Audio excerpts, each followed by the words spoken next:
The scene opens at the Devil's Palace, another name for the Murim demonic alliance, where a large crowd of people has gathered, much to the surprise of a newcomer. A bearded man explains that they are willing to accept anyone, regardless of their faction or sect, and teach them demonic martial arts as long as they have talent. He wonders what fool would pass up such an opportunity. His companion laments that he is too old, or he would have applied himself. The bearded man's attention is drawn to a strange sight in the crowd, and he wonders if someone has died, but his companion scoffs at his conclusion, reminding him that the Devil's Palace's competition of the 10 has not yet begun. The bearded man again asks who the young man is who looks like an undertaker. All eyes turn to the young man walking through the crowd. This young man, named Bo Unsol, is thinking of his grandfather and that this is just the beginning. Unsol recalls his grandfather, who gave him this name after finding him abandoned in a field of snow. Unsol continues to reminisce, remembering how he learned the profession of burying the dead from his grandfather, who was also an undertaker. He remembers telling his grandfather that the body belonged to an expert in a sword-fighting style that was extremely fast, explaining that what made him think so was his observation of the high fitness of his left leg muscles, especially the front part of his calf, which is a characteristic feature of practitioners of this type of sword-fighting style. The grandfather smiles, impressed by his grandson's keen observation, and praises him, saying that he is a gifted undertaker from heaven. Unsol remembers how difficult his life was, and how people hated him because of his profession, but he was happy to be with his grandfather who was his support in all the hardships he went through, until that fateful day. One night, the grandfather noticed someone outside, and sighed, saying that good people never seek you out, and those who do are never good. While Unsol was sleeping, his grandfather woke him up, and suggested they play a game of who can pretend to be dead best. Then he promised him that he would buy him the clothes and the sword he had always wanted if he played well this time, and his face lit up with joy. His grandfather asked him to try to hold on until sunrise, which surprised him. After that, the grandfather left the house carrying his sword. Outside, a mysterious man was waiting for Unsol's grandfather, and the man addressed the grandfather, saying that he had hidden well like a rat. Then he revealed the grandfather's true identity, calling him by the name Bo Ganyang, the seven-branched demonic blade. The grandfather admitted that he had not heard that name in a long time. The mysterious man berated him for abandoning his position as deputy master of the palace, to live a miserable life in a menial job like burying the dead. The grandfather corrected the mysterious man's misconception, explaining that he had not taken up this profession to live a miserable life, but to atone for his sins. Then he offered him his life, asking him to kill him elsewhere so that the innocent would not be harmed, and the mysterious man laughed mockingly. The mysterious man agrees to the grandfather's request to move to another location, and warns him not to try to escape. Meanwhile, Unsol is hiding nearby, and he sighs with relief, believing that the danger has passed. But he soon begins to tremble, and thinks that he can no longer bear it, for although he desperately wants the official uniform and the sword his grandfather promised him, the cold has become unbearable. Unsol comes out of his hiding place and wonders where his grandfather is, who used to wait for him after their game was over, and he guesses that the law enforcement officers have summoned him again. He is angry at those men who do not see undertakers as human beings. Unsol advances in the place to be confronted by a horrific scene, and he runs quickly, to find his grandfather lying on the ground with blood streaming from his eyes. Unsol screams, calling out to his grandfather, and rushes to him,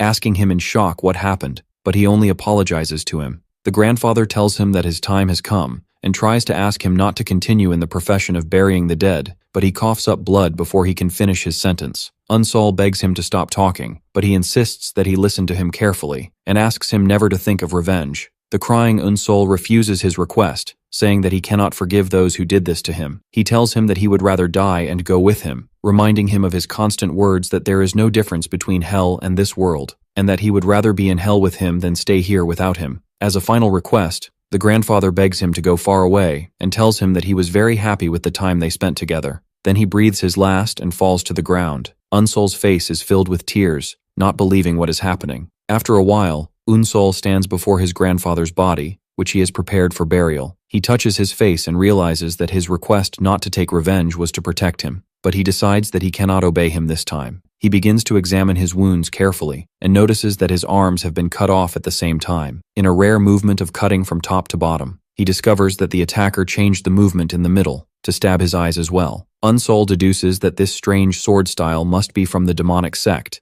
and identifies it as the Tianchu yoga technique. He then moves on to examine his back and finds 93 traces of the use of hidden weapons, which leads him to the conclusion that the attacker did not have help from anyone, but used a tool that could launch hundreds of hidden weapons at once. Finally, he notices a strange discoloration under his tongue and nails, Unsol deduces that this discoloration occurs when poisoned with a deadly poison that causes the flesh and blood to rot. Based on everything he has seen, he arrives at the specifications of the killer. He is a person who belongs to the demonic sect, has learned the Tianchu yoga technique, possesses a high-quality hidden weapon, and uses deadly weapons that cause the flesh to rot and the blood to spoil. And Unsol believes that there cannot be many people who fit these specifications. He looks at his grandfather's body with determination and vows that he will find the killer no matter what it takes. Back in the present, Unsol arrives at the registration office at the Devil's Palace and writes his name, Bo Unsol, from the Ganyang clan. The employees mock him, wondering what kind of rural clan Ganyang is, and they guess that he probably got scared when he saw the consent forms to give up bodily autonomy. While one of them rudely demands that he put his fingerprint or leave, Unsol bites his thumb to draw blood, to the astonishment of the employees.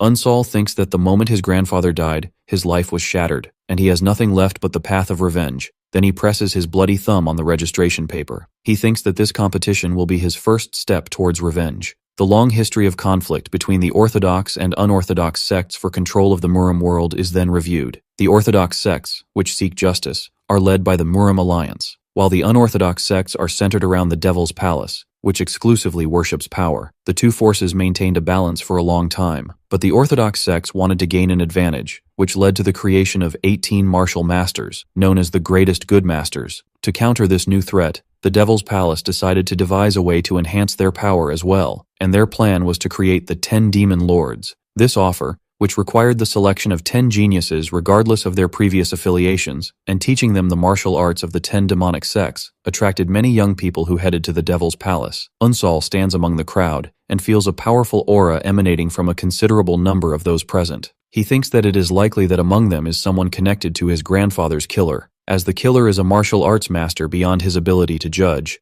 Unsol realizes that to take revenge on such a figure, he must become a martial arts master himself, and since he has no affiliation or martial arts at the moment, becoming one of the 10 demon lords is his only way to become stronger quickly. Suddenly, the applicants look at someone in amazement, as a majestic man with thick white hair and red eyes appears, and announces in a loud voice that his name is the head instructor, Hyuk Ryun-yong, and the attendees recognize him as the bloody-eyed gold dagger. Head instructor Hyuk Ryun-yong continues his speech, explaining that this place is to discover the greatest geniuses from among all the demonic sects, and that only those who pass all the tests prepared for them will become candidates to become one of the 10 demon lords. He then announces the first test, in which the Devil's Palace fighters will examine the physical fitness of the participants. The test begins, and the examiners examine the muscles and bones of the applicants with their hands, which puzzles some participants who were expecting a competition or a fight. Unsol notices that those who pass this examination are directed to the next place. When it's Unsol's turn, one of the examiners approaches him, and after touching his arm, he shows signs of shock and despair, and thinks to himself that this young man is finished. Although he is surprised that someone with Unsol's physique is even participating, he feels a real, unmistakable killing intent emanating from him, but he still decides that he cannot let him pass.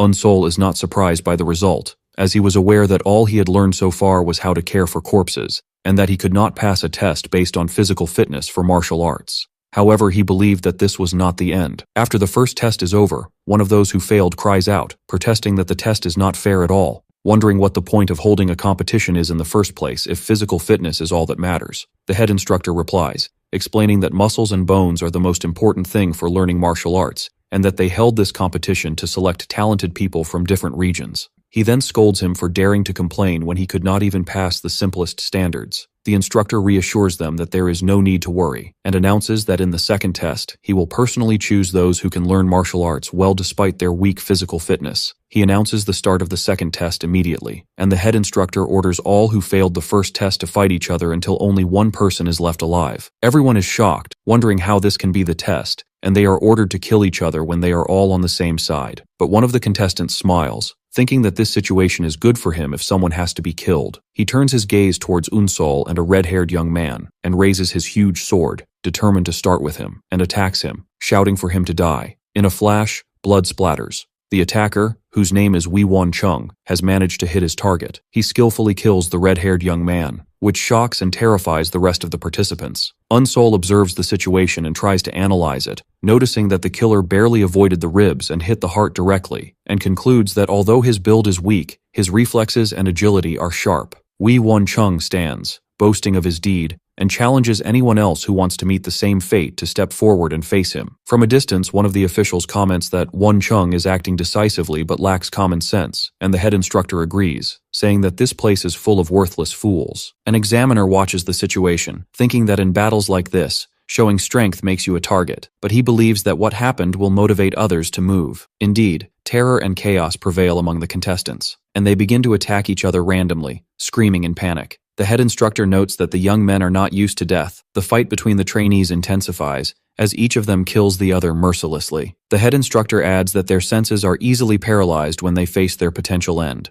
But he and his assistant soon see that this is not the case for everyone, as it seems that not all of the attendees are fools, for Unsol and another fighter have maintained their composure and sobriety amidst the massacre. Unsol observes what is happening around him, and thinks that these are fools, because they have allowed the fear of death to control them. Unsol analyzes the situation rationally, and realizes that the head instructor's order was to survive until one person remained, which means that the goal is to survive, not to kill. He is confident that he can ensure his survival if he thinks rationally and acts coolly, and he vows that he will live no matter what it takes. Suddenly, one of the fighters approaches him, thinking that he looks pathetic and must have been hiding all this time. Unsol notices the traces of thin, elaborate swords on the bodies around him and concludes that they are the work of a slender sword. The fighter decides that he will kill him himself. He attacks him using a strange weapon, but Unsol dodges it gracefully and hits the box he was carrying. The attacker mocks him, asking what use the box on his back is and whether he is a traveling salesman. Unsol ignores him and picks up some cloth from the ground, and for a moment remembers his grandfather and the Christmas card he gave him, and his red eyes shine with anger and determination. The attacker sees him holding strange tools, and asks him sarcastically what he can do with such a flimsy sword. Before he can complete his attack, the other calm fighter pounces on him and kills him with a single sword strike. This fighter tells Unsol that he doesn't need to thank him, and that having a pathetic person like him around distracts opponents and makes things easier for him. He then adds that although he has keen insight, it seems that he has never learned martial arts, and that he can kill someone like him at any time. From a distance, the head instructor observes the situation, and his attention is drawn to the young man's sword, and he recognizes it as the Sword of Annihilation, the legendary sword of the Black Soul, who was known as the strongest wandering swordsman. His assistant explains that this young man's name is Nyong Wangang, and it is said that he found the secret manual and the Sword of the Black Soul in a secluded valley. He adds that since he only trained from the manual, his techniques lack refinement, and his movements leave many openings. The discussion between the instructors continues, with the assistant mentioning that at present, Nyong Wangang is the only disciple of the Black Soul, and that despite his lack of physical strength, he is a strong candidate to be one of the 10 demon lords, and may even be the winner of this test. The head instructor agrees, adding that although Wangang is still a novice who is not worthy of carrying the Sword of Annihilation, there does not seem to be anyone stronger than him among those present, unless something completely unexpected happens. After a long time and the end of the fierce battle, only 2 people are left alive in the arena full of corpses, Nyong Wangang and Unsol. Wangang stands in the training ground and expresses his surprise that Unsol is the one who managed to survive until the end. He then turns to him and challenges him, saying that if he kills him, he will also become a candidate to be one of the 10 demon lords, and invites him to attack him. Unsol looks at him calmly and thinks that although he realizes that Wangang is the strongest here, he has already discovered his weakness, and he is confident that he can win against him without a doubt. After studying his fighting style from the corpses he left behind, Wangang jumps up from his place and sarcastically offers to test his skills a little, then launches a violent attack on him. Unsol dodges his successive blows with skill, so he only suffers superficial wounds. Wangang mocks him, saying that all he is good at is clumsy dodging, and that it is impressive that he has held out so far. The head instructor and his assistant watch the fight, and they notice that although Unsol seems to be getting beaten up helplessly, he is actually moving his body at the last moment of each blow to avoid receiving a fatal injury. The head instructor realizes in amazement that Unsol has memorized Wangang's attack patterns by examining the corpses, and he admires his amazing level of observation. Unsol addresses Wangang calmly despite his blood, and tells him that his sword techniques are pathetic, and that after all this barrage of attacks, all he has done is cut his flesh. And his words shock him. The instructors are amazed at his audacity to provoke him, realizing that despite his good dodging, launching a counterattack is a completely different matter, especially with his slender body, which will make it difficult to deliver an effective blow. Wangang is angered by his words, and tells him that he was planning to let him live a little longer, but his arrogance has made him decide to grant him his wish to die quickly. He shouts that he will grant his wish and prepares to deliver a finishing blow. Unsol sees the attack coming, and realizes that his chance will come only once. He remembers what he discovered while examining the corpses. which is that his finishing blow always targets the opponent's vital points, specifically the heart and head. He had deduced that when he fights with the intention to kill, his sword inevitably goes towards the upper part of the opponent's body. Accordingly, when one gang rushes towards him, aiming for his head, Unsol quickly ducks and dodges the blow, and directs his counterattack towards his neck, exploiting the weakness he had discovered. In the midst of the fight, Unsol recalls his knowledge of the Tian Tu vital point, a weak point that is difficult to strengthen even for martial arts masters, and he remembers that if a child hits it with all his strength, an adult can lose consciousness instantly. Unsol uses this knowledge and delivers his decisive blow, and directs his small sword towards Wangang's neck. Wangang stands with blood dripping from him, then falls to the ground, and thus Unsol is the victor of the duel. The exhausted and blood-stained Unsol stands, wondering if it's over. The instructors watch the scene in shock, and the assistant comments that what happened was a completely unexpected variable, while the head instructor expresses his disappointment, as he had high expectations for the Black Soul's sword art. He then announces in a loud voice that Bo Unsol has passed the second test. As soon as he hears the news, Unsol falls into one of his memories and loses consciousness, and enters a dream in which he sees his grandfather calling him. He runs towards him happily, telling him where he is. But when he reaches him, the grandfather tells him that he cannot see him. The dream suddenly turns into a nightmare, where he sees his grandfather's disfigured face, confirming that he cannot see his form at all, and he wakes up terrified. Unsol wakes up to find himself in a strange place, surrounded by young fighters of different ages. Unsol finds himself inside a ship and realizes that he has fainted from losing too much blood. He notices that his severe injuries have been treated and he no longer feels any pain. So he guesses that a famous doctor befitting the status of the Devil's Palace has treated him. He looks around to see the rest of the survivors and notices that they have strong physiques, and he recognizes some of the faces, so he concludes that they are the ones who passed the first test. He feels their looks of disdain, but he sees that this is to be expected. The ship's door opens and everyone is told to get off, and one of the officials announces that they have reached the next test area, which is Hell Island. The candidates follow the official to the ominous-looking island, and there he points to a group of caves and tells them that they will sleep in them. He orders them to put their previous clothes and weapons aside, and to wear the new clothes and swords that have been prepared for them, and adds that they are free to choose the cave that suits them. One of the survivors says that he found a cave and found it suitable and comfortable, contrary to his expectations. Meanwhile, a fight breaks out between two candidates over the right to one of the caves, but others intervene to break up the dispute. Unsol watches them and thinks that these people have no idea what happened in the second test, and that they are all complacent and relaxed. He also notices that many of them were wearing expensive clothes, and he wonders if they are all from prestigious clans. Unsol reflects on what happened and concludes that the second test was a way to get rid of people who could be easily killed. Meanwhile, the official who supervised the distribution of the caves approaches him and blames him for his slowness, and urges him to hurry up and choose. The official thinks to himself that although Unsol's sharp gaze caught his attention, he did not expect his survival, and he is now curious to see his next decision.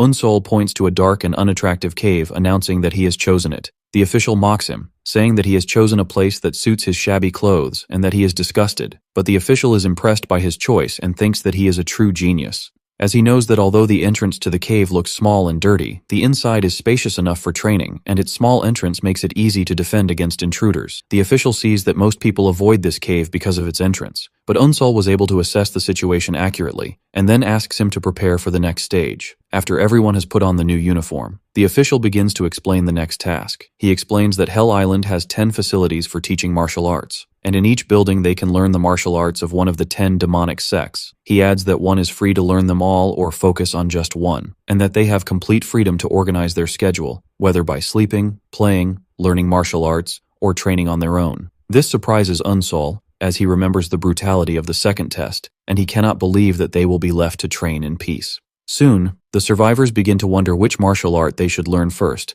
and most of them agree on the Fire Rain Sword sect, which they have heard is the strongest. Everyone rushes there. Unsol watches them, thinking that he has also heard that they are the strongest among the demonic sects, and that learning their martial arts would definitely be useful, but he decides that this is not for him, as he has never learned any martial arts before, so he does not need to start with the strongest arts. Unsol thinks about what he really needs now, and takes a different path. Unsol moves in the direction of one of the martial arts training facilities.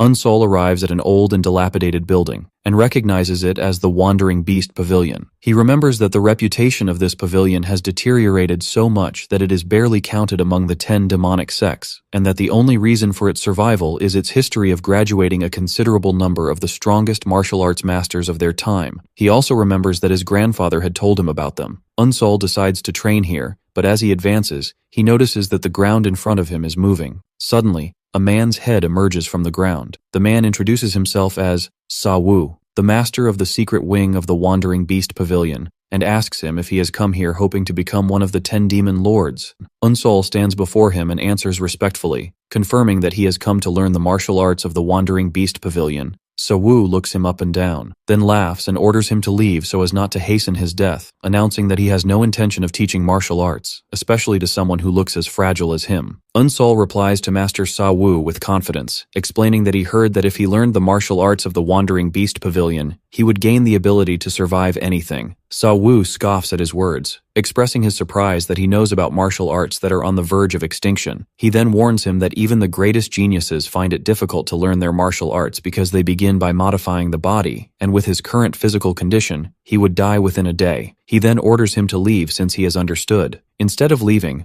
Unsol bows down completely and places his forehead on the ground. Sa Wu asks him in surprise what he is doing, and Unsol replies that since he has agreed to teach him, he can only offer his respect to his new master. Sa Wu calls him a stubborn fool, but he finally gives in and agrees to teach him. Sa Wu comes out of the ground and assures him not to misunderstand, as he is only teaching him because the Devil's Palace has ordered him to. He then introduces himself again as the master of the Wandering Beast Pavilion, Sa Wu, and asks him to call him Master Sa from now on. Unsol tries to introduce himself, but he interrupts him, saying that he is just trainee number 1. Sa Wu begins the training immediately, and Unsol suddenly finds himself in complete darkness and realizes that he cannot see anything. Sa Wu tells him that he has temporarily sealed his sight using the secret techniques of the Wandering Night Pavilion. He explains that this is a necessary step to learn the Wandering Beast Path, a basic technique that sharpens all the senses and gives its owner beast-like reflexes. He adds that their martial arts are different from others because they change dramatically depending on the person who learns them, and for this reason, mastering the basic technique is very difficult, which has led to a dwindling number of people trying to master it until the pavilion reached its current dilapidated state. But he assures him that if he can master it, he will gain the senses of a wandering beast.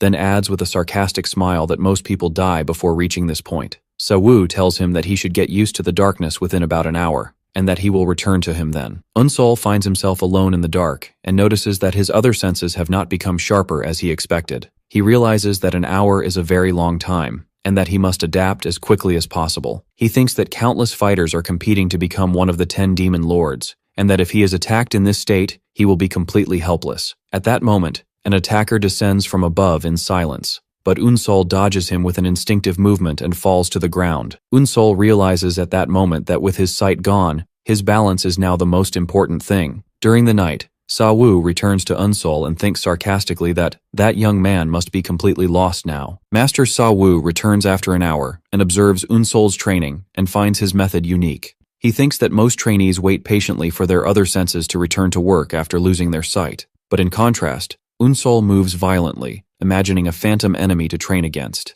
Unsol was moving with complete smoothness in the dark, and Sa Wu concludes that this is the reason for his rapid adaptation to the new situation. He notices that Unsol has gotten used to the dark, and then challenges him to try to dodge his sword. After 3 days of continuous and intense training in the rain, Unsol was still training with Sa Wu. Sa Wu surprises him with a quick move, and strikes Unsol in the stomach with the hilt of his sword, which he was unable to dodge. Sa Wu contemplates the situation and thinks that 3 days have passed, and that it is time for Unsol to start questioning his training style, but he accepts it without any questions. He stops attacking and asks him why he is not curious about how to avoid attacks or the theory behind the training. Unsol replies that he remembers him saying that the essence of the Wandering Night Pavilion's arts is to reach enlightenment on your own, so he assumed that there was a reason for what he was doing. Sa Wu is surprised by his answer and admits that he is right, then tells him enthusiastically to continue training. During the training, Unsol reaches a new stage of awareness, and feels that he can see the path of the coming sword. But he also realizes that he cannot dodge the next attack, so he decides to block it instead. Unsol succeeds in blocking Sa Wu's attack, which surprises him,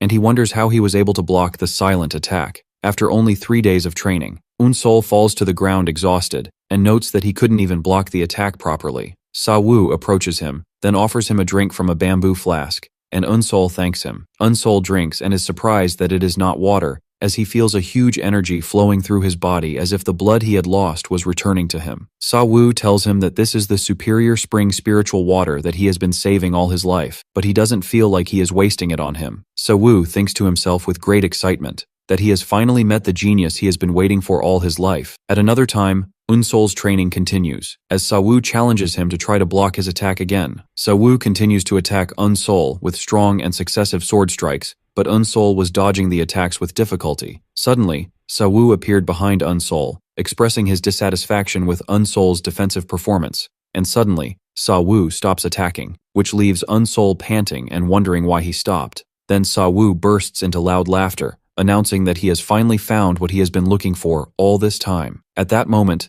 the seal on Unsol's eyes breaks and he regains his sight. Sa Wu addresses Unsol by his full name and invites him to forget about becoming one of the 10 demon lords and to become instead an official disciple in his pavilion. He promises him that if he does so, he will make him one of the 10 strongest martial arts masters in the demonic sect within 10 years. Unsol thinks about the offer and realizes that Sa Wu is probably not lying about his promise. But he remembers that his grandfather's killer is highly skilled, and he comes to the conclusion that he cannot be satisfied with learning only the martial arts of the Wandering Beast Pavilion. Accordingly, Unsol announces his decisive decision that he will become a demon lord. Sa Wu mocks his ambition, and tells him to forget about it if his goal is to learn the arts of all 10 demonic sects, explaining that this is impossible even for someone as talented as the greatest heavenly demon emperor. He explains to him that each martial art suits a specific body structure and type of energy, and that no matter how talented a person is, he cannot learn more than 2 or 3 types of martial arts, and that focusing on one martial art is the fastest way to become the strongest. Unsol apologizes for his insistence, and Sa Wu wonders if there is a way to change Unsol's mind. In the end, Sa Wu gives in and agrees to teach him a different martial art. Unsol is surprised by this, explaining that he has only learned the basics of the Wandering Beast Pavilion. Then Sa Wu surprises Unsol with a quick and decisive attack, but Unsol manages to block the attack on his own. Sa Wu reveals to him that his pavilion's martial arts are not only transmitted through steps or theories, and that Unsol has actually been practicing the wild beast path of his pavilion all this time. Unsol then realizes that all the sword strikes that Sa Wu directed at him were not just training, but were the true forms of the wild beast path. Unsol thanks his master, but Sa Wu refuses his thanks, insisting that he was carrying out the orders of the Devil's Palace. Unsol insists on his gratitude, reminding him of the elixir he gave him, and promises that he will never forget his kindness. Sa Wu tells him to forget about it, explaining that this is the nature of the martial arts world of the Jianghu, where forgetting favors and grudges is always the best option. Then after a moment of silence,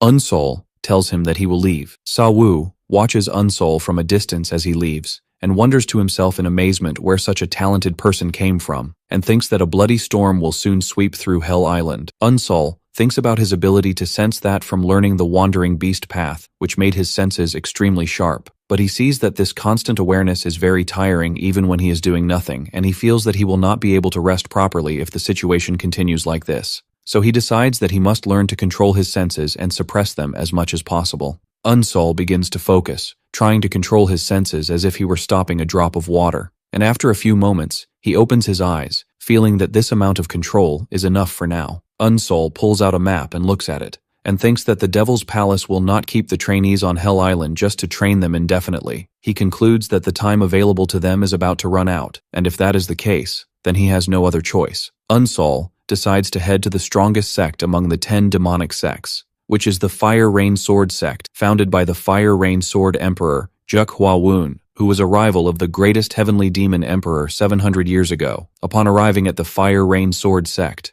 Unsol finds that their martial arts hall looks like a majestic palace compared to the modest, Wandering Beast Pavilion. When he approaches the door, a man opens it and wonders who the visitor is at such a time. Unsol realizes that he is a martial arts instructor in this sect, and he bows respectfully, announcing that he has come to learn their martial arts. The instructor asks him to follow him, and explains to him that their sword arts are the most extensive of all the demonic arts, but they are also the most time-consuming. He adds that those who arrived half a month ago have already completed the elementary test and moved on to the intermediate test, and then asks him why he was so late. Unsol tells him that he was learning martial arts at the Wandering Beast Pavilion for the past half a month. The instructor is surprised and asks him if he means that he learned the Wandering Beast path, and Unsol confirms it. The instructor thinks to himself that he knows this boy is a genius, but it is impossible that he has mastered the Wandering Beast path in just half a month. He concludes that what most likely happened is that Sa Wu got annoyed with him and dismissed him quickly, and he sees that there is nothing to be done about it. After that, he introduces himself, saying that his name is Jin Gak, and he is in charge of the beginner's test, and he asks him to call him teacher. Jin Gak asks Unsol if he really intends to learn the Fire Rain sword art, suggesting that it might be better for him to go to another test. Unsol thanks him for his concern, but he insists on learning the arts of the Fire Rain sword sect. Jin Gak agrees to his request, and then shows him a large scroll, explaining that it is the introductory form and the practical method of the 13 forms of Fire Rain, and he asks him to study it and practice on his own. Unsol looks confused and wonders what he is supposed to do with it. Jin Gak turns around in disapproval and asks him if he means that he cannot read a sword manual, and Unsol admits that he cannot, explaining that he has never learned swordsmanship before coming here. Jin Gak freezes in his tracks in a state of shock, then asks Unsol again to make sure if it is true that he has not learned swordsmanship his entire life. He thinks to himself that his records do indeed indicate that he has only used Fire Rain so far, and that even in the second test he was not using a specific sword style, but he still finds it hard to believe that he cannot even perform the most basic fundamentals, which are the sword steps. On the other hand, he remembers his amazing observation skills and quick reflexes during the second test, as well as the insight he showed when choosing his cave. Jin Gak realizes that if he has reached this level while still being a complete blank slate, then if he is taught properly, his potential will be immense. Jin Gak changes his strategy and suggests that even if he cannot see the sword steps, he can read, and he asks him to read what is written on the scroll. Unsol reads the words aloud: complete relaxation of the body, a smooth flow in one entity, and then repeats the first part about relaxing the body. Jin Gak explains to him that this means that he must relax and use his body flexibly when performing swordsmanship, with a special focus on relaxing his torso and waist. Unsol tries to apply the instructions, and he bends into a strange position, and Jin Gak thinks that it is ironic that he has to teach such basics in a place dedicated to choosing the 10 demon lords. He asks him to stand properly again, and corrects his posture, explaining that when his body is tense, his torso is also tense, and that he must control his mind and relax it so that everything flows smoothly in one motion. Unsol responds immediately, and his stance stabilizes. Jin Gak is surprised by the speed of his understanding and correction of his posture as soon as he spoke. He tells him with a satisfied smile that his stance is now sufficient, and that he will teach him the 13 forms of Fire Rain immediately. Jin Gak begins to explain the movements to him, and Unsol imitates them with amazing accuracy and speed. Jin Gak confirms his suspicions, and realizes that this boy is truly talented. After the training is over, he tells him that he must now imagine an enemy in front of him and use the 13 forms of Fire Rain, explaining that this is the test that will qualify him to move on to the intermediate hall, and that its purpose is to see the sword intent inherent in his basic movements. Unsol realizes that the opportunity he has been waiting for has come sooner than he expected, and that he must prove himself here and now. He closes his eyes and focuses, imagining an enemy he must defeat. He suddenly opens his eyes and unleashes the first technique of the 13 forms of Fire Rain, the unparalleled Cyclone. Jin Gak watches him with interest, and Unsol continues with the second and third techniques, the floating misty clouds. Jin Gak looks on in amazement, and wonders if what he is seeing is really the forms of Fire Rain. He remembers that the floating misty clouds technique is supposed to be a soft and graceful sword technique, similar in its movement to the movement of clouds and the spread of mist. But the way Unsol uses it is strangely sharp and deadly. Jin Gak wonders in amazement if Unsol is consciously changing the movements, as changing the basic movements of a sword technique that has been passed down through generations is something that only a great master can do. He notes that these modified sword movements are filled with a violent killing intent,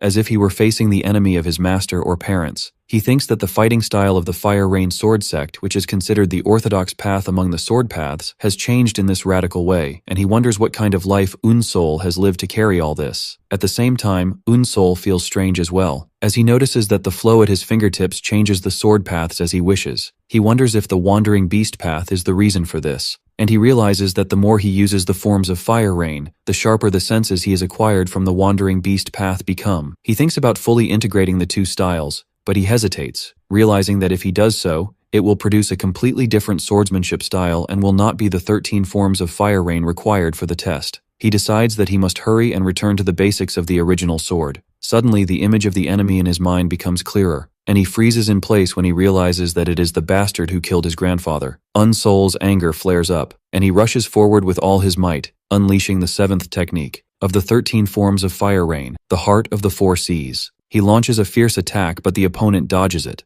Unsol realized that his imaginary opponent is faster than anyone he has fought so far. Then he begins to imagine the opponent attacking him. He decides that he cannot give him any opportunity to attack, and that he must use all the remaining techniques he has at once. He pours all his strength into his attack, executing a series of devastating blows, but the opponent blocks all his attacks and cuts off his hands. Unsol imagines the attack, cutting off both his hands without being able to avoid the attack or even block it. After the attack is over, Unsol stands panting, having completely exhausted his energy. Jin-gak watches him and thinks that in the end, he has lost to his enemy. But he approaches him and tells him that he has passed the test, and he looks at him in confusion. Jin-gak explains that what is being tested in the elementary hall is the trainee's understanding of the sword and his ability to execute the 13 forms of fire rain in a real fight, and he assures him that he has definitely proven that. He returns his sword to him and tells him that his performance of the forms of fire rain was amazing, and he invites him to go to the intermediate hall. Unsol thinks about the teacher Jin-gak and realizes that it must have been annoying for him to teach someone who knows nothing about swordsmanship, but he still taught him and showed him everything step by step. Unsol thanks instructor Jin-gak for all the time he spent with him, and he smiles and encourages him to continue working even harder in the future. He then adds a warning, telling him that his sword carries a particularly strong killing intent, and advises him to be careful not to be controlled by this intent. Unsol bows respectfully and leaves, and here Jin-gak fully realizes that he was telling the truth, and that he had indeed learned the Wandering Beast path in just 2 weeks. He thinks that perhaps because of his incredibly fast learning speed, he has moved on to the intermediate hall much faster than he expected. He admits to himself that at first he was not sure if he would be able to reach the intermediate hall, but now he is absolutely certain of it. As Unsol opens the doors to the next hall, Jin-gak thinks about the instructor of the intermediate hall, Chun Wangang, and expects that although Wangang might reject Unsol at first, he will eventually become obsessed with him. Unsol enters the intermediate hall, and instructor Wangang notices him and addresses him, saying that it seems he has just passed the beginner's hall. He then mocks him, adding that if he took more than 20 days to understand 30 forms of Hua Wu, then he is wasting his time here. Unsol explains that he was late because he spent the first 15 days in the Nangya Pavilion.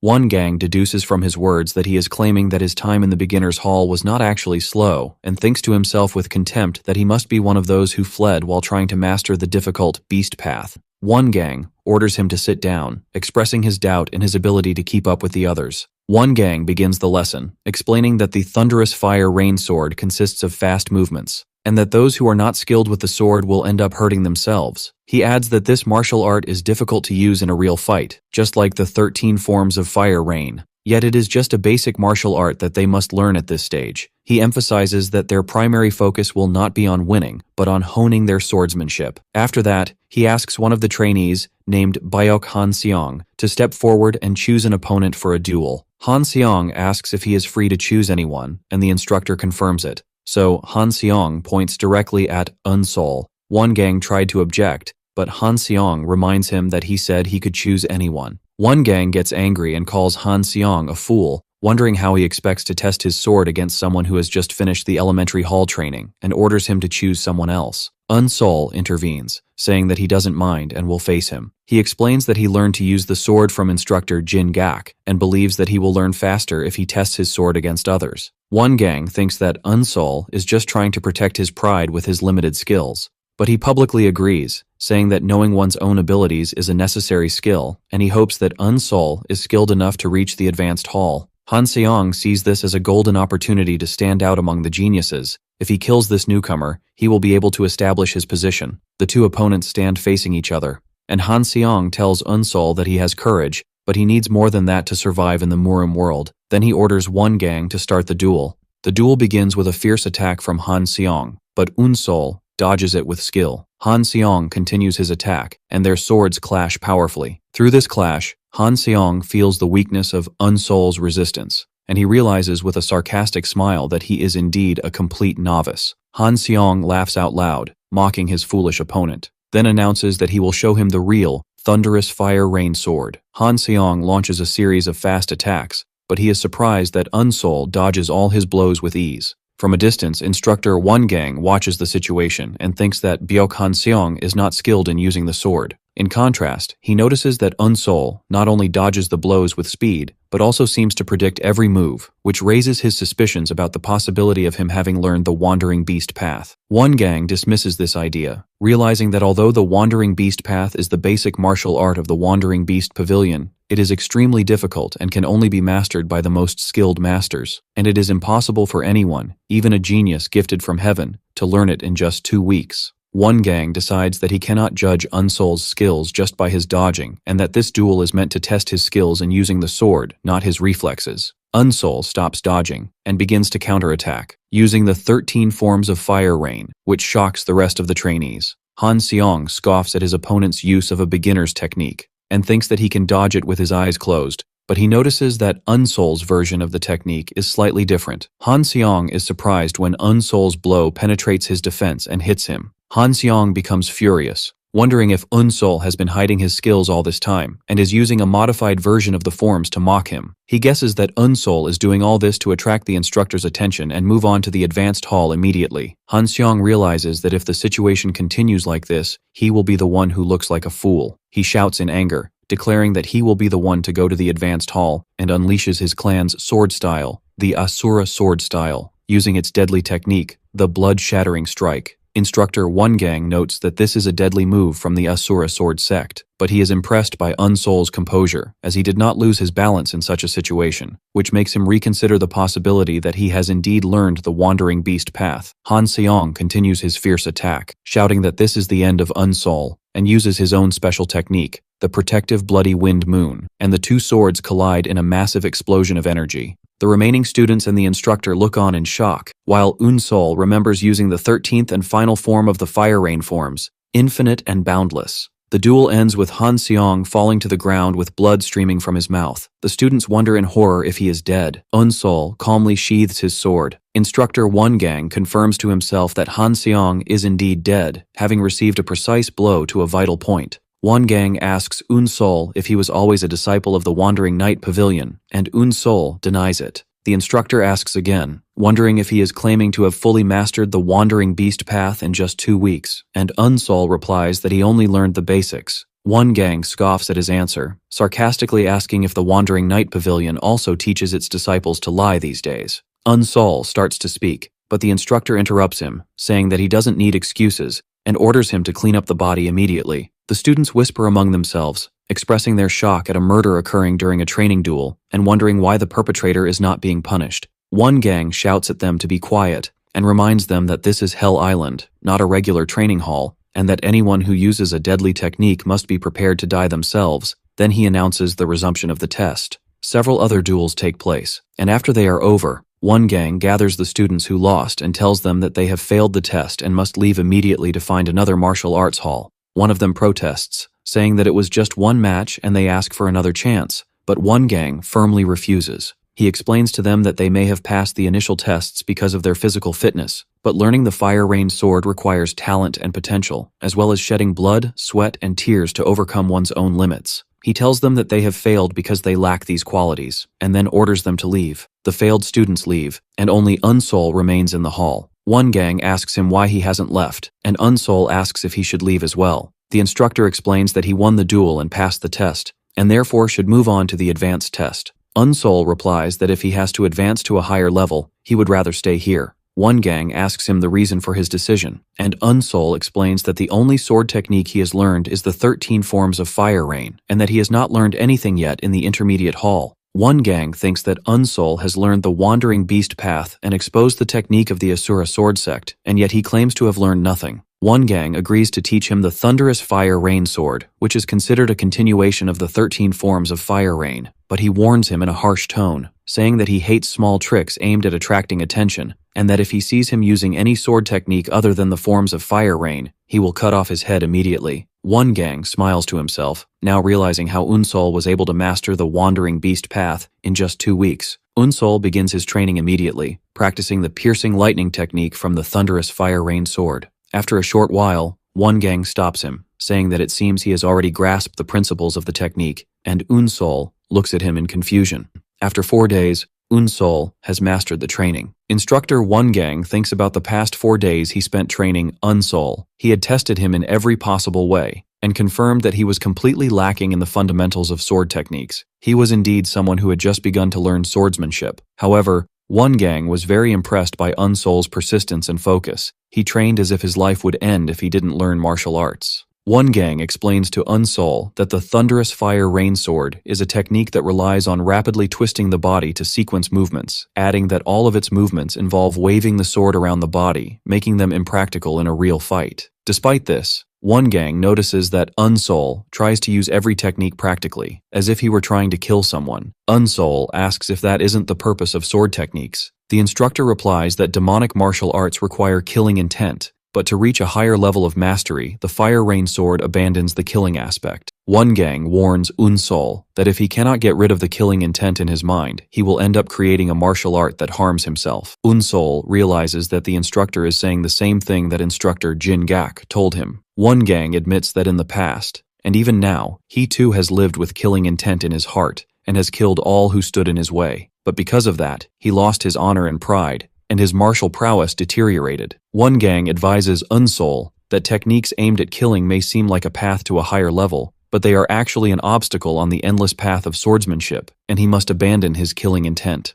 Unsol remembers his grandfather's words that those who use the sword often have a past full of despair and tragedy, which is why the people of Murim hate to talk about their past. Unsol asks why he is telling him all this, and One Gang replies that he has already told him, because he too has lived with murder in his heart. One Gang asks for Unsol's name, and he replies, Bo Unsol. One Gang realizes that he is the young man Jin Gak mentioned, who survived the second test, and tells him that he has a big problem. He explains that this problem is his lack of martial arts fundamentals. He explains that his rivals have been learning martial arts since they were young, and that if he wants to start learning the fire rain sword properly in the advanced hall, the gap between him and them will only widen. Therefore, he needs to quickly master the basic martial arts to build a solid foundation. Unsol bows, thanking him, and thinks to himself that he is willing to give up even his soul for this opportunity. Upon arriving at the advanced hall, Unsol feels a completely different aura, and senses a different kind of ferocity in the trainees. He notices that no one looks at him with contempt anymore, and realizes that the reason for this is his killing of Byok-hun Seong. He thinks about the irony between his previous profession of cleaning corpses, which was despised,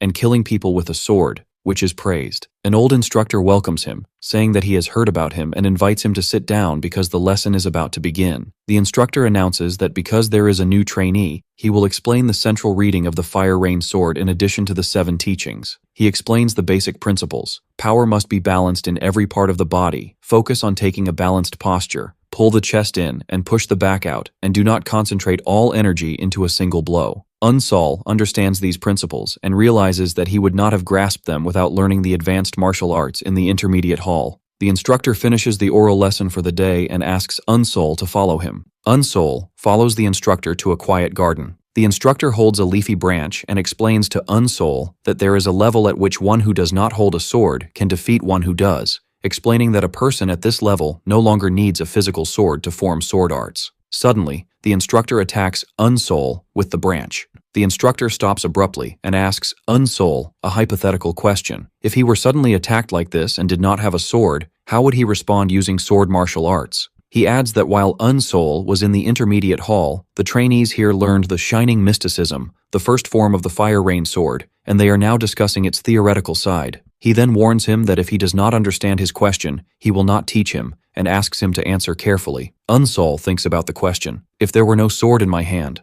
and then answers that he would use his opponent's sword. Unsol rushes forward, trying to snatch the branch from the instructor's hand, but the instructor calls his choice hasty. Unsol is surprised to find that the instructor has appeared behind him in an instant.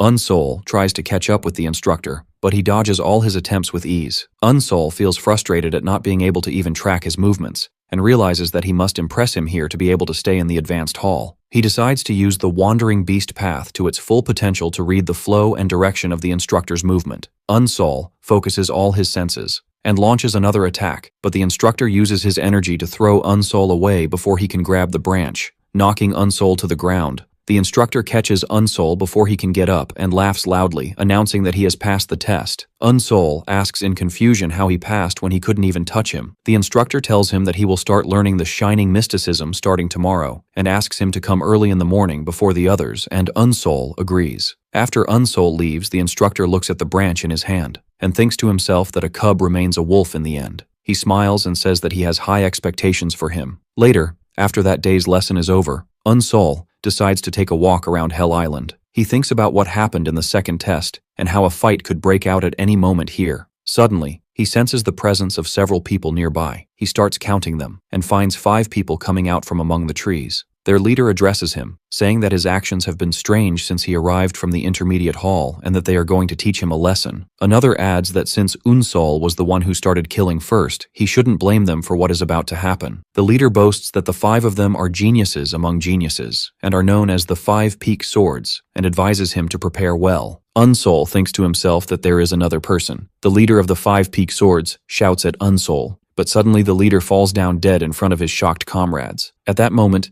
a red-haired young man named Seo Jinha appears and addresses Unsol, saying that they need to talk. The remaining members of the 5 peak swords are surprised by Jinha's appearance and ask him why he is here. Jinha orders them to leave, saying that he has no business with losers like them. They are angered by his words but decide to withdraw, vowing to return later for revenge. Unsol thinks that this young man is strong, while Jinha calls them cowards. Jinha turns to Unsol and asks him directly which side he is on. Earlier, in the advanced training hall, the instructor tells his students that they have all learned the first technique of the Fire Rain Sword, but true mastery only comes when each of them makes the technique their own. He announces that it is time to see the fiery raindrops they have created. The instructor asks Unsol to start and try his technique. Unsol steps forward and demonstrates his own version of the technique, giving a powerful display of fast and deadly sword movements. The instructor comments that Unsol's technique is very solid and precise, and that he has filled it with killing intent. He allows him to return to his place,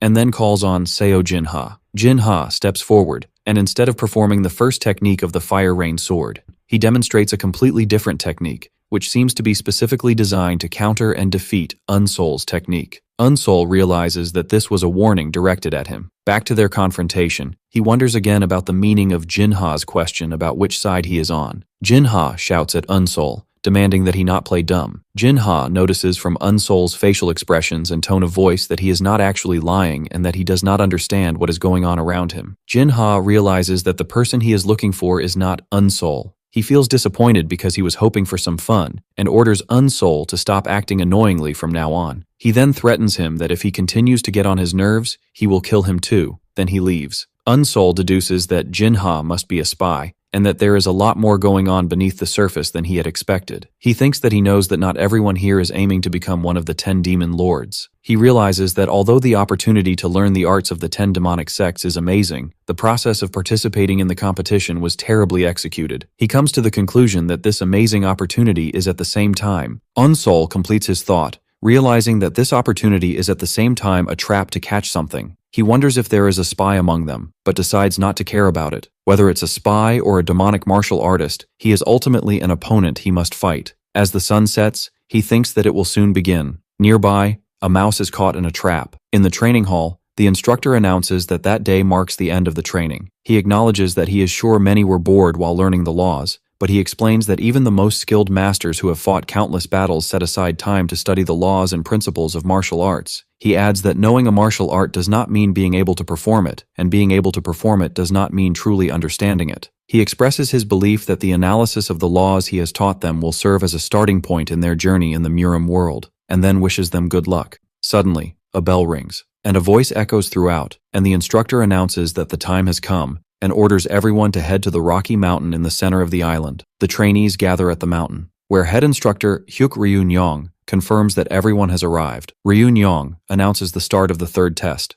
and explains that they must kill each other until only 10 of them remain. He tells them that they can hide or run as they please, but they will not be able to do so forever. As time passes, the areas where they can stay will be restricted, and anyone who is in a forbidden area will be killed by killing demons. Unsol feels the strong killing intent emanating from these demons, and realizes that they must be amazing martial artists. One of the trainees asks if they are allowed to attack the killing demons. Ryun-yong laughs out loud, expressing his pleasure at seeing candidates with such high goals. He confirms that they can, of course, fight them, and even kill them if they can. He then reveals an amazing reward. Anyone who kills a killing demon will immediately become one of the 10 demon lords. The trainees realize that this means that killing one demon is harder than killing all the other participants. Ryun-Yang reminds them that they can ally with each other or set ambushes for each other, and shouts that they must kill at all costs if they want to, as this is the path to becoming one of the 10 demon lords. As soon as the test begins, the trainees scatter in all directions. Unsol runs quickly, realizing that he needs to move fast. He knows that he has attracted the attention of many trainees so far,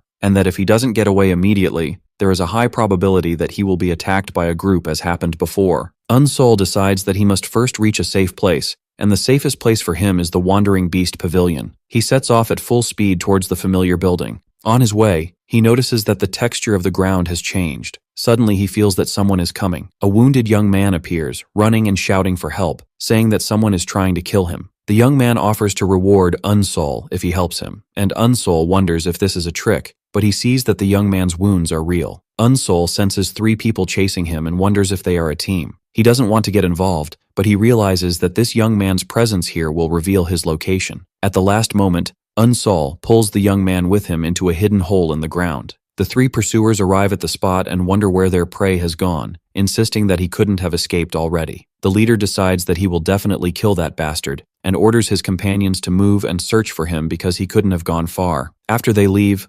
Unsol and the young man emerge from the hole. The young man thanks Unsol warmly, saying that he survived because of him. Unsol thinks that this hole was not just for hiding, and that Master Sa must have prepared it especially for him. Unsol remembers that when he was in the hole, he felt the senses of his wandering beast path expanding more than usual. He was able to sense the sound of them pushing the ground with their feet and the sound of them using their swords, all through the vibrations. He could perceive everything as if he were seeing it with his own eyes. Unsol realizes that this is the wandering beast path that uses vibrations, and this is what Master Sa wanted to teach him. He then turns to the young man. The young man introduces himself as Gum Cho-ryong from the Blood Sect and asks for his name. Unsol ignores him and starts to walk away, and Cho-ryong follows him, calling for him to wait. Cho-ryong explains that he fled into the forest as soon as the 3rd test began, but they followed him relentlessly. He asks Unsol if he can join him, reasoning that he feels he is a trustworthy person because he helped him hide. Without waiting for a response, he takes Unsol's silence as consent and sets off with him happily. Suddenly, the sounds of a fierce battle erupt from a distance.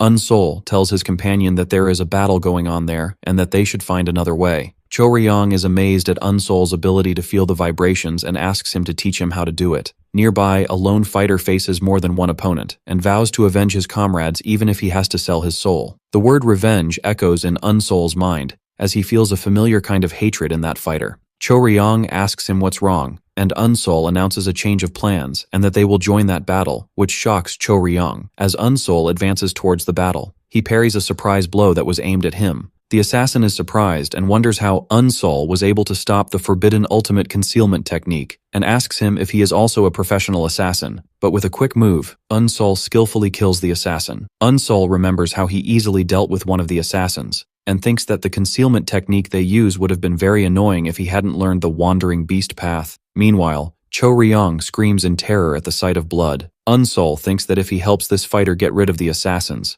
he might tell him about the feeling of achieving revenge. The assassins decide to end it quickly, and one of them tells the fighter that he will kill him quickly out of respect for being the last one alive. But before he delivers his blow, Unsol intervenes and blocks it. The assassins are shocked, wondering where this person came from and if there are more of their enemies. They decide that they will kill Unsol as well. A fierce fight breaks out, and Unsol kills one of them. As Unsol and the avenging fighter fight side by side against the assassins, and they finish them off one by one. Blood splatters everywhere, and the avenging fighter delivers the final blow to the last assassin. He laughs madly, covered in blood, and whispers that he has finally gotten his revenge. Then he falls to the ground. Cho-ryong asks Unsol if it's over now. At that moment, Cho-ryong approaches Unsol and tells him that he is skilled but should not let his guard down. He then suddenly attacks him with a hidden dagger. Unsol easily blocks the attack, and Cho-ryong is stunned and wonders how he was able to stop him. Unsol tells Cho-ryong that this is all his fault, because of him he was unable to ask his question to the other fighter. Cho-ryong asks in terror when he found out about him. Unsol replies that he knew from the beginning and explains that when they were hiding underground, he realized that Cho-ryong was hiding a set of weapons under his clothes. He adds that it was easy to notice because of the stiff way he was moving his spine. Unsol reveals that the reason he kept him with him despite everything was that he was curious to see what he would do. He thought that observing the way a person tries to deceive others would be useful to him in the future. Cho Ryong refuses to believe it,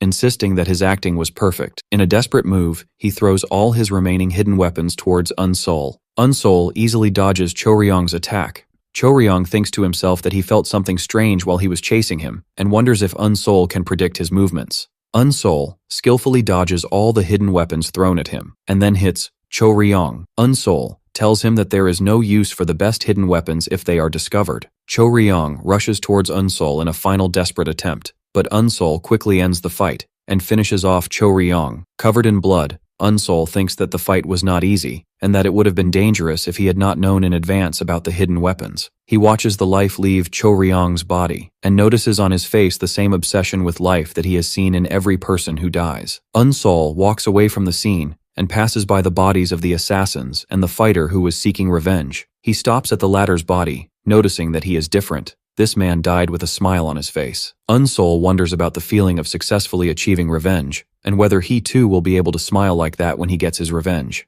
Unsol takes the dead assassin's swords, and continues on his way. From a distance, one of the killing demons watches Unsol, and wonders if Unsol is the one who did that. Another demon says that Unsol killed the professional assassins using only the basic techniques of the Fire Rain sword sect. He acknowledges that he is definitely talented, but adds that there are many as talented as him here, and that if he doesn't improve, he won't be able to survive on Hell Island.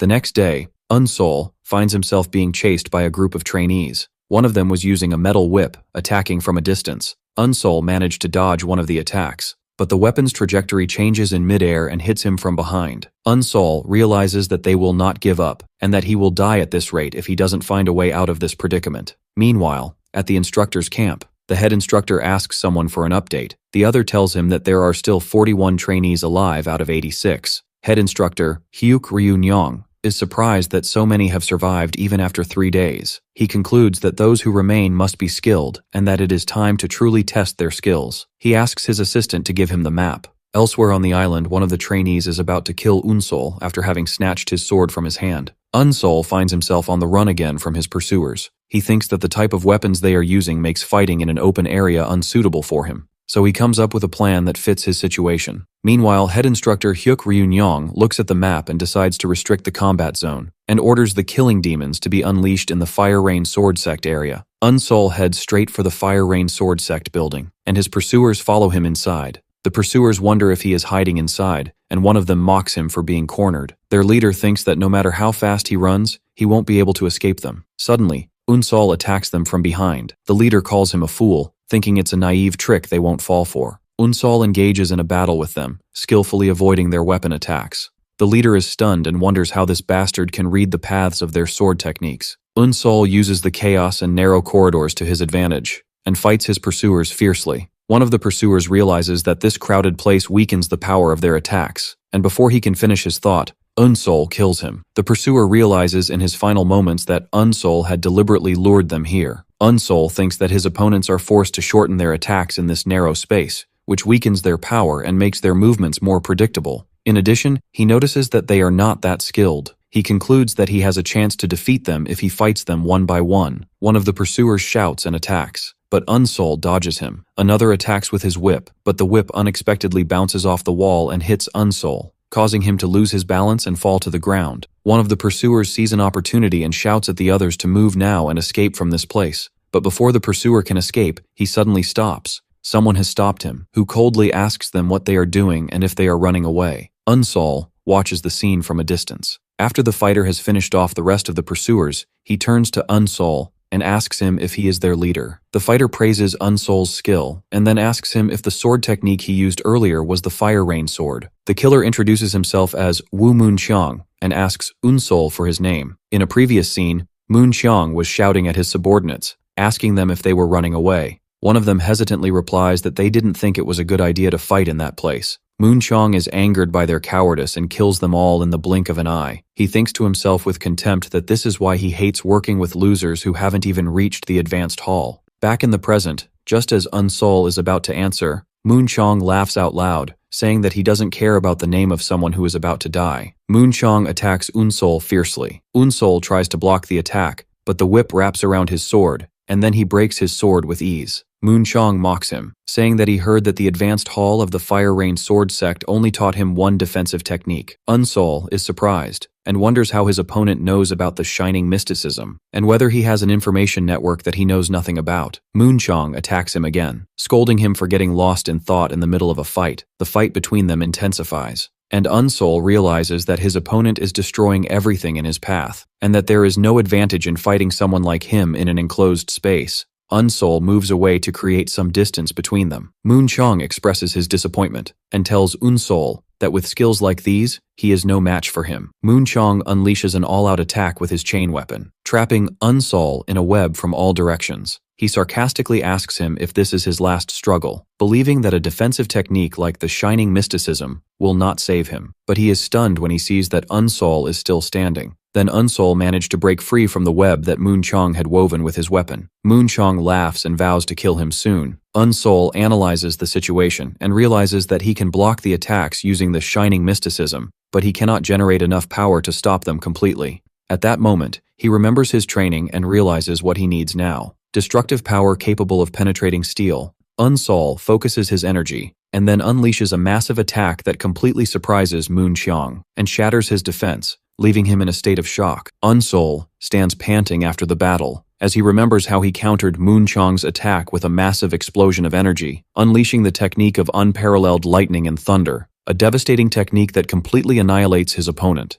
Unsol thinks that this technique indeed possesses immense power, as the instructor said, but he coughs up blood, realizing that it is too advanced for his current level and that he cannot use it freely. He is relieved that he won, but he sees that the battle took too long and that the restricted zones will soon change, so he must move. Suddenly he senses the presence of someone else and wonders why he is in this place, and he freezes in place when he sees a killing demon standing in front of him. Unsol wonders why a killing demon is here and whether this area has become restricted during his fight. He concludes that he didn't end up here because he ran away from a fight and wonders if he will be allowed to leave peacefully. He sees that the demon is not responding, so he assumes that he can leave. As Unsol tries to pass by him, the demon suddenly attacks him with a swift move from behind. Unsol imagines that his neck will be cut if he fails to dodge it. Unsol dodges the attack at the last second and realizes that if it weren't for the wandering beast path, he would have surely died, as he couldn't even sense his opponent's presence as he swung his sword. Unsol prepares for the confrontation and thinks that he should not be deceived by his opponent's calmness,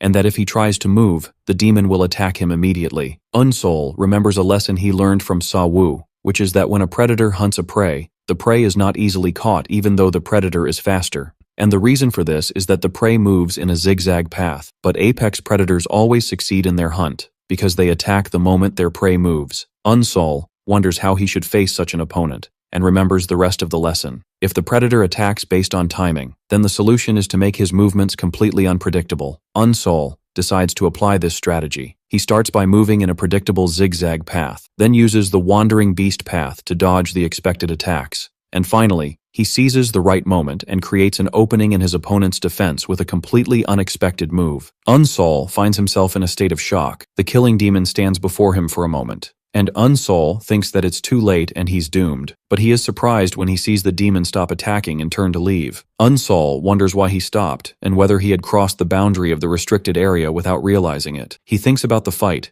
and realizes that he barely managed to dodge the attacks with all his might, yet he couldn't create a single opening in his opponent's defense. He admits to himself that this is the level of a true master, and that he was like a frog in a well, not realizing how vast the world is and how powerful those in it are. He comes to the conclusion that the killing demon's martial arts were on a level he couldn't even measure, and that his grandfather's killer undoubtedly possesses comparable skills. His resolve hardens that he must surpass this level of mastery if he wants to achieve his revenge. Suddenly, another person appears before him and calls him by his full name, Unsol of the Bow family. This person tells him that he has been looking for him for a while, and that he has heard that he learned the wandering beast path. Unsol thinks that this man is talking as if he knows him, just like the others, which means that information about him has spread. The man begins to introduce himself and then stops, saying sarcastically that someone who is about to die does not need to know his name, and then launches a surprise attack. Unsol easily avoids the attack. The attacker is impressed by Unsol's ability, noting that he predicted the path of his attack with his beast-like senses.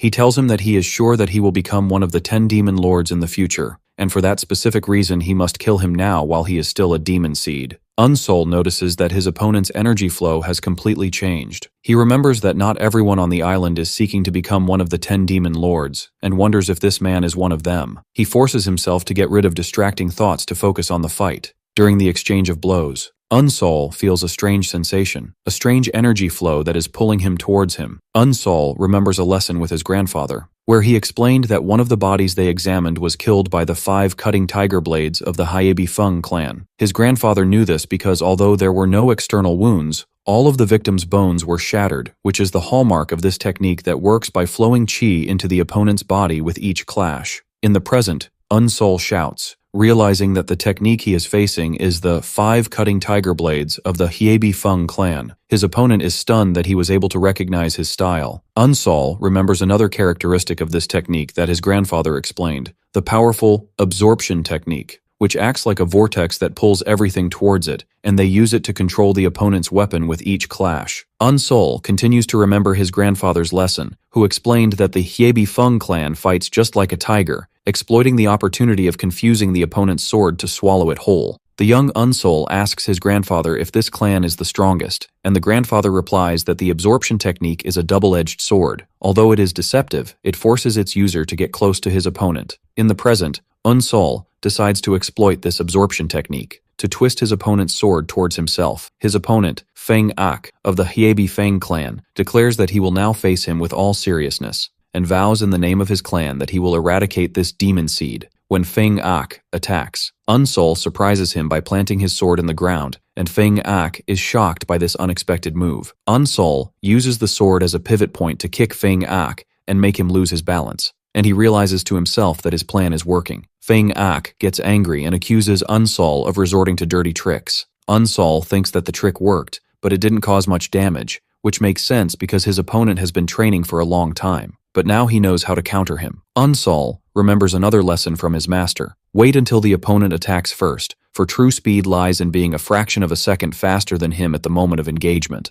Unsol decides that he will use the energy absorption technique against him to become faster. Feng Ak attacks again, but Unsol decides not to resist the pulling force. On the contrary, he flows with it, using the momentum to accelerate his sword. Then at the last moment, he changes the direction of his attack and lands a successful blow on Feng Ak. Feng Ak is shocked, wondering if Unsol has turned the energy absorption technique to his advantage. He sees this as impossible, as his technique is strong enough to pull a rock from a distance, and even the most skilled swordsmen find it difficult to accurately exploit such a force. He dismisses the idea that a young man like Unsol could do that, and attacks him again in the same way. Unsol thinks that there is no point in that, as the stronger the absorption, the faster his sword becomes. Feng Ak shouts in frustration, wondering how long Unsol thinks this tactic will work. Suddenly, Unsol notices that his opponent is no longer using the energy absorption technique. Feng Ak tells him that he doesn't need to use it to defeat someone like him. Feng Ak rushes forward in a direct attack, while Unsol thinks that this is the moment he has been waiting for. Unsol prepares and uses the first technique of the Fire Rain sword, the Shining Mysticism. He unleashes a powerful counterattack, exploiting the moment his opponent has abandoned his defense, and delivers a finishing blow to Feng Ak. Feng Ak falls to his knees and asks in shock if that was the Shining Mysticism technique, and Unsol confirms it, and that it was a dangerous move. Unsol thinks that in order to turn the only deadly move in the defensive Shining Mysticism technique into a full-fledged attack, he had to deliberately direct all of his opponent's other attacks towards himself. Feng Ak expresses his astonishment, saying that he would have never imagined interpreting the technique in that way. He then asks Unsol if he is simply going to leave. Unsol replies that he is not part of his revenge. Feng Ak finds it interesting, wondering about the existence of someone like Unsol in the demonic sex. Unsol tells him that he hopes they will not see each other again, and then leaves. Feng Ak collapses from his injuries, and suddenly another person appears behind him, and Feng Ak asks him if he is here to kill him. A masked killing demon addresses Feng Ak, noting that he was very useful for someone from the orthodox sex, and that his death is unfortunate. Feng Ak realizes that they knew he was a spy from the beginning, and the demon tells him that he underestimates the Devil's Palace. He then says goodbye and kills him. Elsewhere on the island, one of the trainees was running at full speed to save his life. We see Seo Jin-ha pulling out the weapons embedded in her body one by one. Then she stands, panting and injured. A group of opponents appears before her, and their leader tells her that she has been unlucky. He mocks her, asking if she really thinks she can escape after being poisoned with the special hellish blood fortress poison, and describes her as doomed unless she has an antidote. Jinha curses her luck and thinks that she did not know that there was such an organized group using hidden weapons and poisons, and that there are limits to what she can do alone. The opponents notice that Jinha is holding her sword in her left hand and ask her if she is going to fight them with it. The leader tells her that even if she is talented, a right-handed swordsman cannot suddenly become proficient with her left hand, and advises her to surrender. They then begin to attack her together. But Jinha fends them off with surprising skill, but she is injured in the arm. She realizes that another poisoned needle has hit her, and that if she does not get an antidote within 15 minutes, it will be over for her. Surrounded and injured, she begins to think about surrendering. Suddenly, Jinha hears a scream, as her attackers are ambushed by an unknown person who finishes them off one by one, while they scream, asking who is attacking them. At the last moment, Unsol intervenes, and saves Seo Jinha from the ambush. With swift and decisive movements, Unsol eliminates all the attackers, leaving their bodies scattered on the ground. Unsol stands in the middle of the massacre, and Jinha cautiously steps back and asks him to wait, assuring him that she has no ill intentions towards him. She searches the body of one of the attackers and finds a vial, and realizes that it is the antidote. She thinks that with this antidote, she will be able to face the rest of the members of the hellish blood fortress more easily. As Unsol turns to leave, Jinha asks him to wait again, and he asks her what she wants. She tells him that she has been poisoned and has only 10 minutes before the poison spreads through her body. Unsol replies coldly that she is mistaken, and explains that he came here to kill everyone, including her. He adds that the only reason he is letting her go is that he doesn't feel the need to kill her himself. Jinha admits that she will die if he leaves her, and that in the end she is just another competitor to him. In a desperate attempt, she offers to work with him if he gives her the antidote. Unsol asks her why he would do that. Jinha explains that there are only 20 people left, and that everyone except them belongs to groups. She says that no matter how strong he is, he will not be able to face them all alone. She adds that if she works with him, she can provide him with information about their martial arts, and she vows that she will never betray him if he saves her life. Unsol considers her offer. Based on what he has seen of her so far, he concludes that despite her pride and independent behavior, she does not seem to be the type to resort to deception or betrayal. He asks about the terms of the agreement, and she suggests that they work together until only the two of them are left, and they vow not to betray each other. After a moment of thought, Unsol throws the antidote to her, and she thanks him. Suddenly, Unsol hears a strange sound and wonders if another restricted area has been created. He tells Jinha that they have to leave, and she replies that she doesn't think this area is restricted. Unsol urges her to think, explaining that most parts of the island have already become restricted, and the appearance of a new restricted area now most likely means that the rest of the contestants will be heading here. Indeed,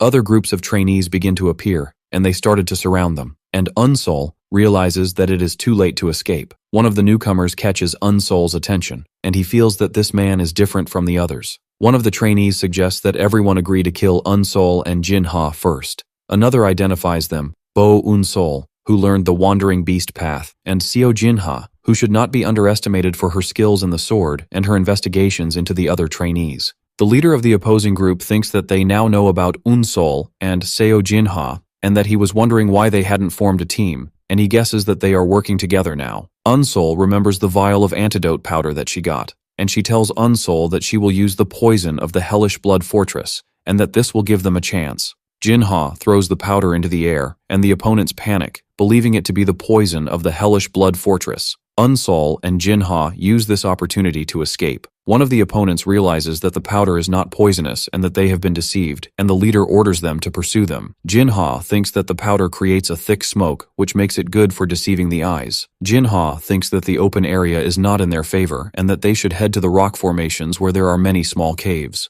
Unsol asks her if she is thinking the same thing he is, and she replies that they need to find a cave to fight in, and Unsol tells her that he knows one. He leads her to a cave with a narrow entrance and a long passage. Jinha is amazed that he had planned all of this, and finds it hard to believe that he has just learned the Wandering Beast path, and she wonders about his true identity. They set off at full speed towards the rocky area, and when they arrive, Jinha notices a strange fog that wasn't there before, and Unsol agrees with her that there is something strange. A killing demon appears from among the fog. Jinha realizes in shock that they are the killing demons. and that this is a restricted area. Unsol calmly observes that the demons are just watching the situation, and he concludes that the instructors deliberately chose this place as a restricted area because they were heading towards it. Jinha asks what they should do, and Unsol replies that as long as they do not cross the border, the demons will not attack them. Unsol adds that if they have to fight, this is not the worst place to do it. If they stand with their backs to the restricted area, it will be no different than fighting in a cave with their backs to the wall. Jinha agrees with him, saying that they have no other choice, and they prepare to fight. At that moment, the group that was chasing them arrives, and their leader asks them sarcastically if they are done running. The two teams stand facing each other, while the killing demons watch from behind. One of the trainees complains that Unsol and Jinha are causing them a lot of trouble, and decides not to waste any more time, and orders the others to attack them at once.